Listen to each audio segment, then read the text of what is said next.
Yeah. Just felt like going for a run after my workout. And, dude, it felt good. It felt good, just getting out there. Surprisingly, a lot of lighting. Didn't even need to use my headlamp. And, yeah, man.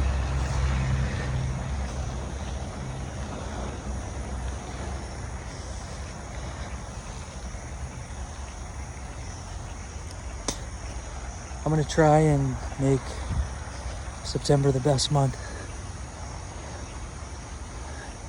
Academically, professionally, workout-wise, running-wise, strength-wise, weightlifting-wise, ultimately weight-wise, sleep-wise, caffeine intake-wise. Probably going to do the whole month without nicotine because I'm out of my nicotine gum and I'm out of my lozenges that I found.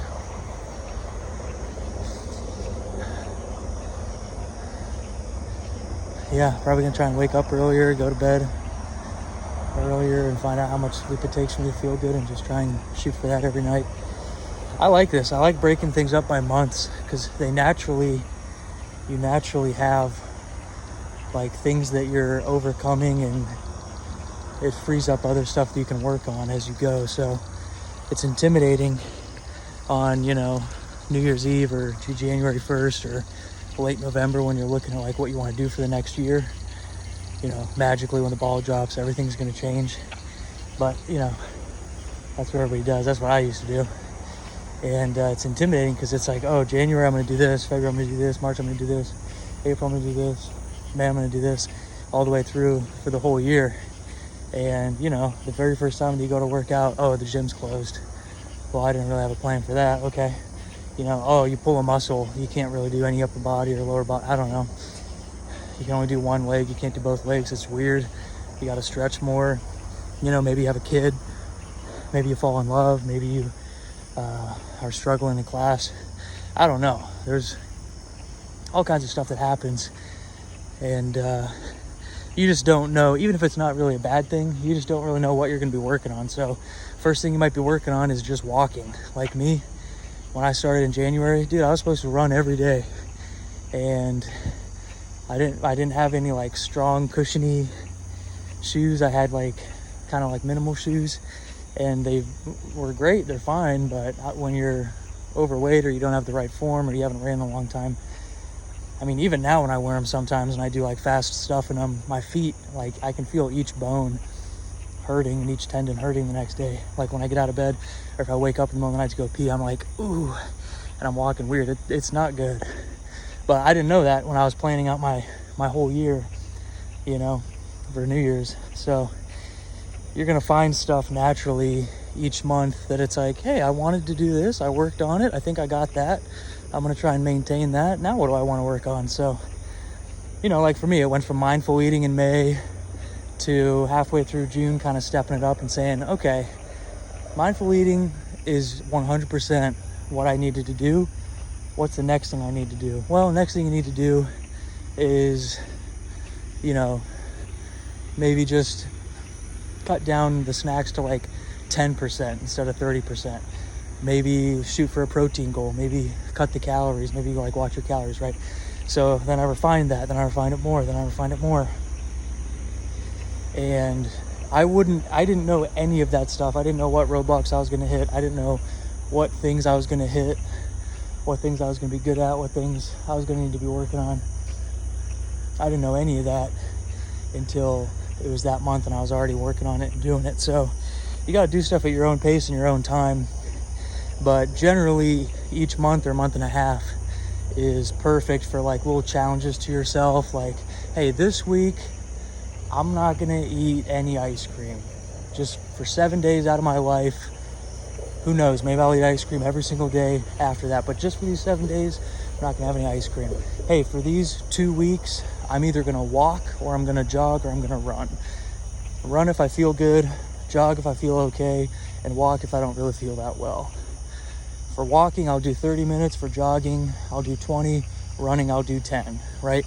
That's a realistic, measurable goal with contingencies for if you don't feel good, and all that stuff. So that's the stuff that I recommend. And like I'm telling you, dude, each month I'm working on something new. Each month I'm noticing something new about my body. Hey, my waist is, I'm trying on some pants and shorts, because for some reason I'm not wearing like just my go-to just shirt and shorts that I always wear, like my gym stuff. And I'm going, wow, these fit differently. Hey, my belt, I can tighten it all the way as tight as it can go now, and I need like a couple more holes drilled in. That's cool. So each month you're going to notice something. Hey, my chin fat, hey, when I stand like this, you can't really see the chin fat anymore.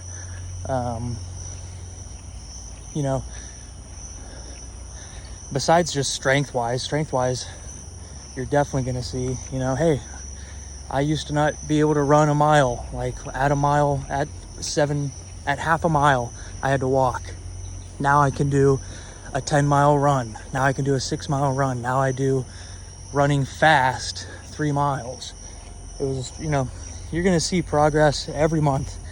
I would argue you're going to see progress in terms of sleep, weightlifting, running, how you look and how you feel every month. You're going to see something in those categories every month. And you're going to find some kind of challenge to do for the next week or two, or for this month or the next month. And I'm not going to lie, for me, the best is when you're starting it literally the day before or the day of the first day. So like August 31st, hey, this is everything that I noticed. This is what went well. This is what I need to work on. I am not going to move on from this goal because I honestly am not consistent enough at this before I can move on. So I'm not going to call that complete. Hey, this was good in the beginning of the month and it's not good at the end of the month. Why is that? How can I fix that for September, right? So doing that then or September 1st is great. My goal for September is to either run, jog, or walk every day for some kind of time, probably 30, 20, 15, something like that. And my goal is to wake up, maybe I'll just set an alarm and see if I can wake up at the same time every day, and it'll just suck for a couple days, but then it'll be good.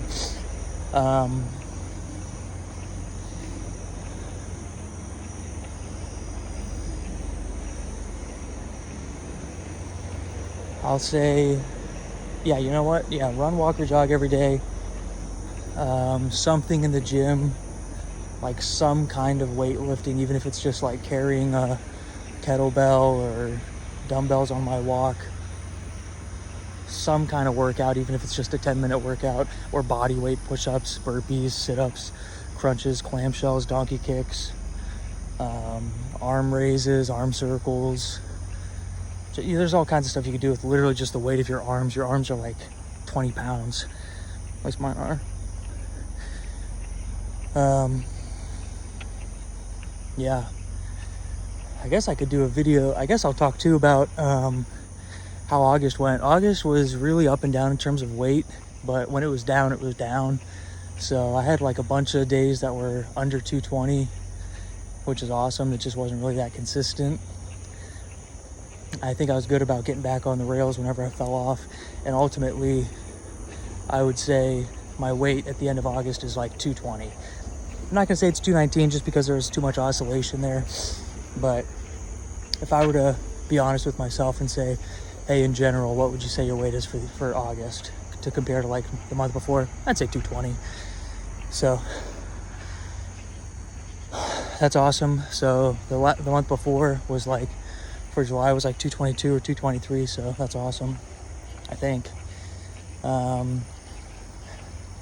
think I kind of wasn't as consistent. I think I was more consistent with running than I was with weightlifting, and I think I got to start taking weightlifting more seriously, even if it means like 5 days out of the week instead of 7, but like making sure that when you're putting in the work, you're like going to be sore the next day, instead of just kind of going through the motions, not really challenging yourself, but you know, doing 4 sets of 12 and doing that 7 days a week or whatever, 6 days a week, 5 days a week. So I'm gonna try and make sure that I'm taking it more seriously, because the other day, a couple days ago in August, like the last Thursday in August, I was squatting and I did not too many, like where I'm gonna injure myself, but I did like a good amount of weight and a good amount of sets, and I was like, damn, like that was good, dude. You challenge yourself. Probably gonna be sore tomorrow. And I was, and that was the first time I've been sore in my legs from weightlifting for a long time. And I was like, it's probably not a good sign, you know. I mean, I do have a diverse leg workout, so it's not like I do clamshells one day with my fiance and I'm like out of commission for a month because I've never done those muscles before. Like I do the abductor and adductor machines, I do leg side lifts, I do band pulls, I do all kinds of stuff. So I do a bunch of different stuff. So it's not like some new exercise is going to make me sore necessarily, but it's easy to be comfortable doing a certain amount of weight.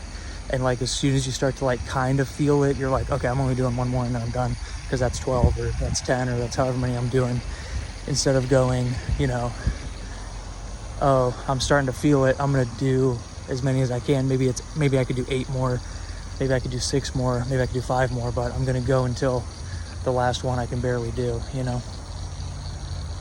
So that's not really going till failure. It's more so going until you're like, okay, this next one is probably going to be failure. And then you do the next one and you're like, okay, I barely did that. I'm good. So I think that's good. I think that's a better workout. Maybe not every single workout, but if you could get like 66% of your workouts to be where, you know, half of your workouts or 3/4 or all of them are kind of like, you know, okay, I'm going to do this last one. Here we go. All right, come on. Here we go.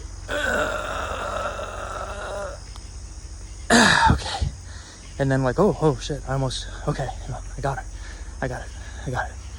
Like something like that. I think that's really good. I don't think that's realistic to do that every single set, every single workout, every single time you go to the gym, but you know, I think you should have like, you know, maybe just that's like a hard day. You should have at least a medium. You should have like half of them medium days, and then like 40% hard, and then like 10% easy. Maybe something like that. I don't know. But I'm going to try and take it more seriously in September and see how I feel. I'm not going to injure myself on purpose if I can help it. And I'm not going to do too many sets of something. Like I'm really going to try and make sure I do a warm-up. I do a good warm-up. I feel nice and loose and warm and I'm ready to go. And then I'm going to try and just kind of get into the weightlifting and not like dick around with like, okay, we'll start off with the bar, warm up. Okay, now do 45s on your set. Kind of continue the warm up, but also maybe that's a set. Now do 25s, do that. And then 5 sets later, I'm doing, you know, 225. And I'm like, oh, I should have just started with like 200. Because now I would be doing like 265 and now I'm too tired. That kind of thing, you know. I'm not going to do 20-pound dumbbells for dumbbell hammer curls for 12 and be like, okay, that was a good warm-up, but also that was kind of a set because I'm kind of feeling it. Okay, maybe do 25s. No, then fuck it, I'll do 30s, you know, and then 40s, and then 50s, and then 60s, and then 70s, and be like doing 70s and going, I guess I should have started with 50s or 60s, you know. Not that I could actually do that. That's crazy. I can't do that, but that was just another example in case you're not familiar with the general progression of what people do with the barbell and how they warm up and kind of how they kind of add weights. So yeah, I'm gonna try and just get to the point and you know, push myself at the gym for September.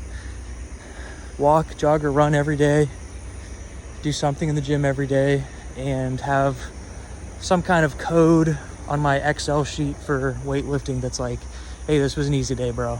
Or, you know, hey, this was a medium day, you know, not that bad, but you're probably not gonna be sore from it. And then hard days are like, you're probably gonna be sore the next day or 2 days from then. And I'm gonna try and make sure that I'm, you know, somewhat sore, feeling my workouts. You know, I think that's a good feeling. I think it think it means that you're pushing yourself, and I think that's how you're pushing the weight and changing the weight and growing and getting better instead of just kind of plateauing and doing what's comfortable and maintaining, you know? So, yeah, those are my goals. I want to have a food goal, like at least a 500 calorie deficit every day, because I think, you know what? Yeah, fuck it. 31 days in September, 500 calorie deficit. That's going to be awesome. That'd be really cool if I could do that. Yeah, fuck it. We'll try and do that. 500 calorie deficit, run, walk, or jog every day. Gym every day, either an easy, medium, or hard day. Try and make sure that I'm doing hard days. In terms of sleep, try and go to bed at the same time and wake up at the same time, and figure out as soon as possible how much sleep I need, and lock that in. I don't know if I'm a morning person or an evening person. I think it's apparent that I'm an evening person right now because I'm fucking outside.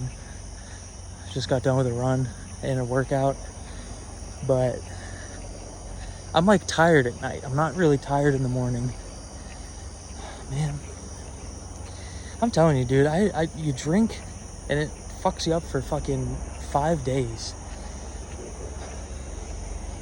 Fucks up your sleep, fucks up your eating, what you eat, fucks up your digestion, fucks up your immune system, your sinuses, your mucus, the healthy bacteria, the gut bacteria. Fucks up everything, dude. Such bullshit. I'm gonna try and I think it needs to be more popular. There's like a Miller Lite that's like half the calories, half the alcohol, and it's like the same can, like it's a 12-ounce can. They need to make that like way more public and like mainstream, because that would be perfect. You just have one of those, you realize, you know, you feel good, you feel more, you know, you get like all the good effects of, not good effects, but you get all the desired outcomes of having a beer. But honestly, one beer is kind of too much. Sometimes I drink a beer and it's like I need to like lay down. I don't know if that's anybody else.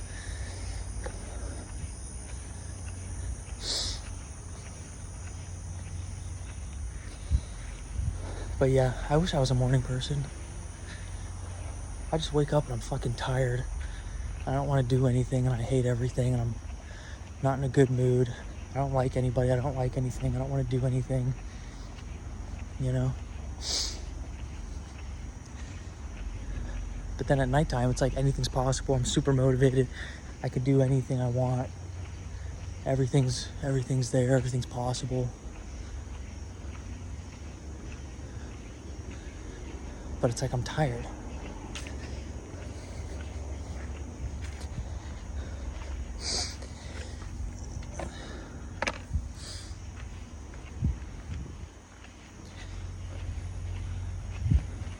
I also think it's all about consistency too. Like the more you do something and just freaking stick with it, even if it's hard, and like don't rely on other stuff. Like don't rely on caffeine, don't rely on nicotine, don't rely on, like, the more that you can just like fight through something and just push through until you're doing it for like 4 or 5 days, I think your body is really good at like adjusting and balancing chemicals and hormones and like energy levels to accommodate whatever you're trying to do. And I think it's just a matter of like not messing it up too much with like, you know, stimulants that you're trying to take to like help you, and just letting your body do it naturally. I think that helps a lot. And also using the benefits and facts that we have from science and nutrition and sleep and all that to time out when you eat, what you eat, when you sleep, and all that stuff. I think that's just going to further help you because it's based around your body and what your body naturally does, how it naturally operates. So you're trying to make a change, you're trying to wake up a certain time, you're trying to do something different, and you have all the tools necessary to help you do it naturally. So it shouldn't take that long for you to adapt. That's why, like, if you're trying to quit nicotine or caffeine, it really doesn't take that long. It takes, like, I don't know, 2 weeks of just doing like half of what you usually do. Like, you do half the next day, do that again the next day, and then do half of that, and then do that the next day, and then do half of that, do that the next day. And it's like your body adapts to that and changes and accommodates all of that pretty quickly, pretty rapidly. So, yeah. All right, thanks for listening. That was how August went and my plans for September.